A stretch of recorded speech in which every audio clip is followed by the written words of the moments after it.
Hello, I'm Oliver, a psychologist, and today I wish I had Flamingo's confidence.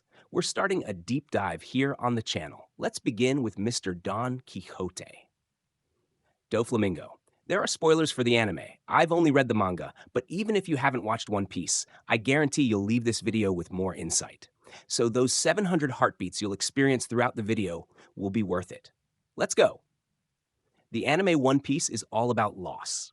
Everyone there has lost someone or something, and each character has their purpose and worldview within a totally original universe.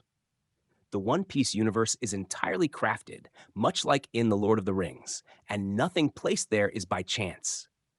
Furthermore, the anime grows with the viewer, blending dreams and perspectives along the way. The character we're introducing today has seen both sides of life, heaven and hell, literally. Oda created a cruel yet beloved villain, and I think the word that defines this character is chaos. Doflamingo is of noble, celestial origin. As a child, he was always spoiled and had slaves, just like all celestial nobles, a group that rules the world and feels superior to others, treating the rest of humanity as inferior.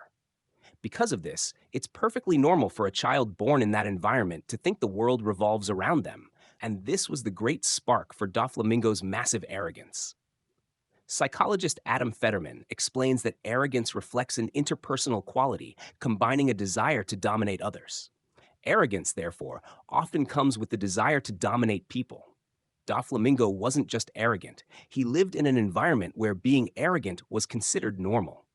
Then, due to a decision by his father, he simply left that privileged world. His father chose to take the family out of that place to live among normal humans. What's fascinating here is how Doflamingo saw the non-celestial nobles. They despised the celestial nobles, people that Doflamingo's family now wanted to join. The moment people discovered Doflamingo's family was nobility, they turned on them. These people, who had suffered greatly at the hands of the nobles, began to hunt them down. It's like a group mentality. When people believe everyone in a group is the same. If a leader of a group is deceitful, we tend to think everyone in that group is deceitful. You don't say that one member of that family is deceitful, but rather, that family is deceitful.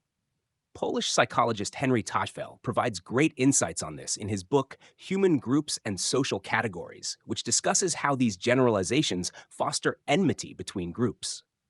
This is where Doflamingo's world flips. He goes from a reality of being spoiled and adored to one where he's hunted and hated. However, Doflamingo is very different from his brother, Rosinante. Their personalities were starkly opposed: genetics, environment, trauma, personality. According to criminologist and psychologist Dr. Adrian Rain, biological and social factors contribute to shaping an individual into a killer. While Doflamingo became a killer, Rosinante did not.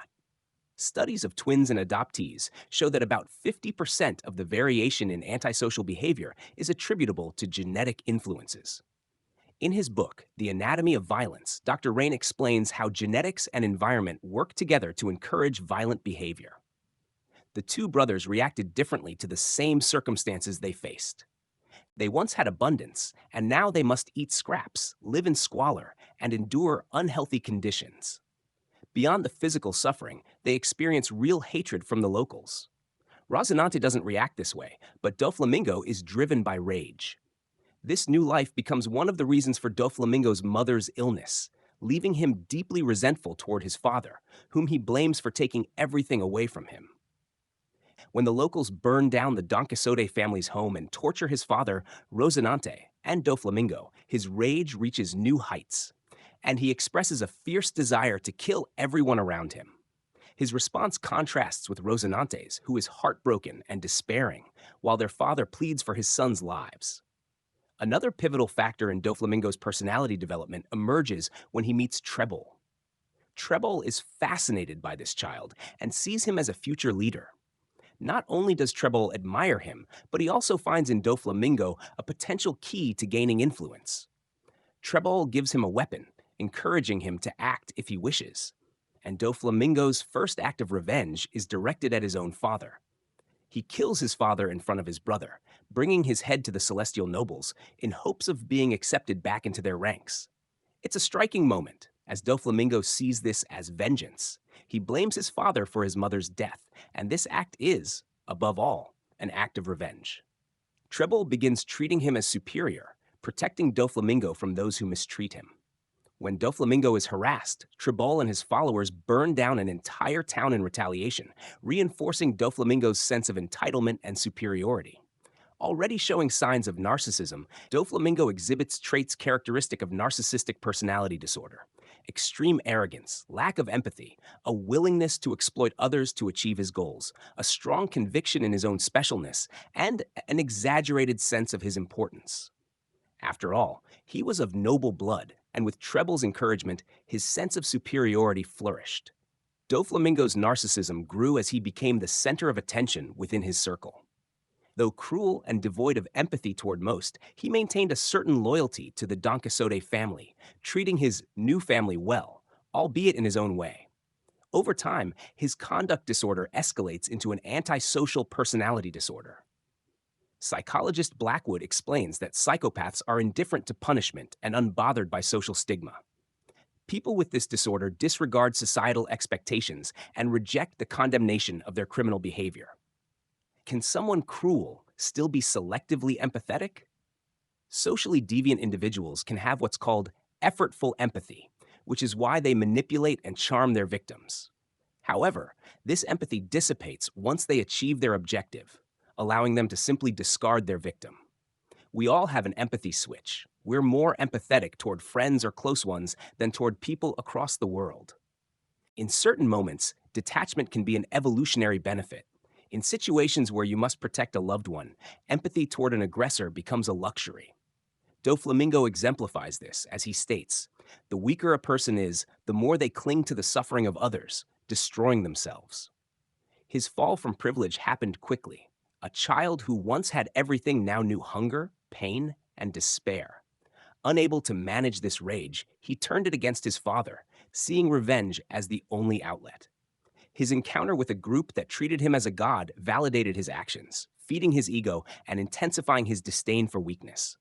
Doflamingo despises weakness, viewing it as the very flaw that shattered his life. In his mind, his father's weakness led to his mother's death and their downfall. This mindset created his unyielding contempt for weakness, fueling his belief that only the strong should hold power.